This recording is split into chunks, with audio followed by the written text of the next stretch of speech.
One of the things that I speak about often when you start your training regimen is understanding the building blocks of getting started.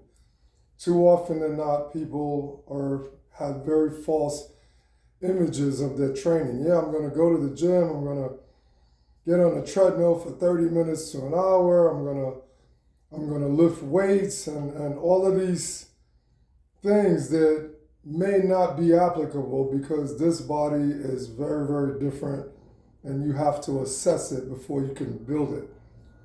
The first thing, understand your heart is a muscle. That's right. If your heart doesn't get in shape, your body doesn't get in shape. When's the last time your heart was elevated for, let's say, 15 to 20 minutes?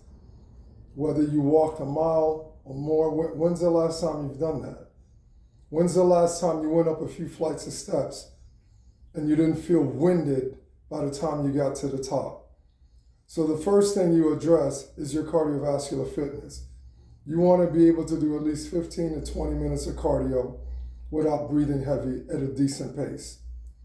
Decent pace means, you're moving faster than normal, but not necessarily overly aggressive.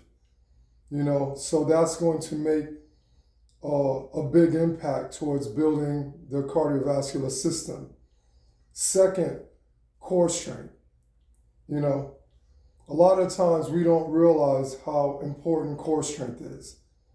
Core strength not only controls your movement pattern, but also how fast you're able to move. Ever hurt your back and notice that you're literally moving in slow motion? Because if you move any faster, the pain just flares up and it just puts you to a screeching halt, and it's like, no, we're not moving like that today. No, we're not bending over. So building your core strength is essential because one of the things that I try to explain to people, let's say you're 200 pounds.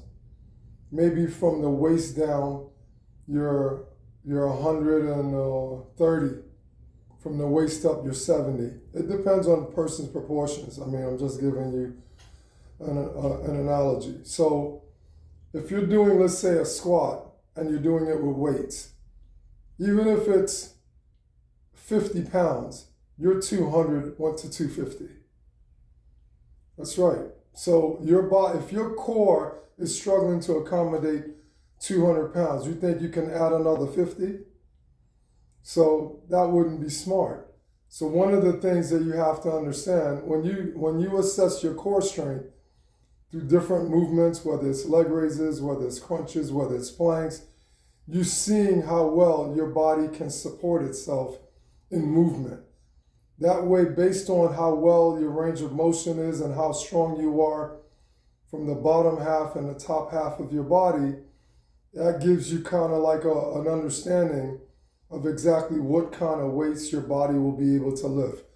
I recommend when you start training to focus more on body weight movements, whether it's body weight squats, body weight lunges, push-ups, jumping jacks, just things that you could do with your weight, leg raises, crunches. See how your body moves independently. And based on that, as you start to get stronger, now you start to use very light weights. But if those areas are weak, I would recommend working on strengthening those parts of your body, which bring the core into interaction, which is basically everything you do. Right now I'm standing and I'm doing this video. If I had back pain, I'd be sitting because after a few minutes, my back would start flaring up. So imagine if I was standing here and I was holding a 20-pound weight in my hand for like 3-4 minutes. Exactly. Now you're getting the picture. So work on your foundation. That foundation is cardiovascular fitness. Work on doing a mile, 15 to 20 minutes. Work on core strength. Third, I would say work on flexibility. Being able to touch your toes, lift your arms over your head. Just work on seeing exactly where your range of motion is. And once you build those three things together, you lay a good foundation. Now you could progress. Oh, yeah. I'll see you next time. Mr. Natural out.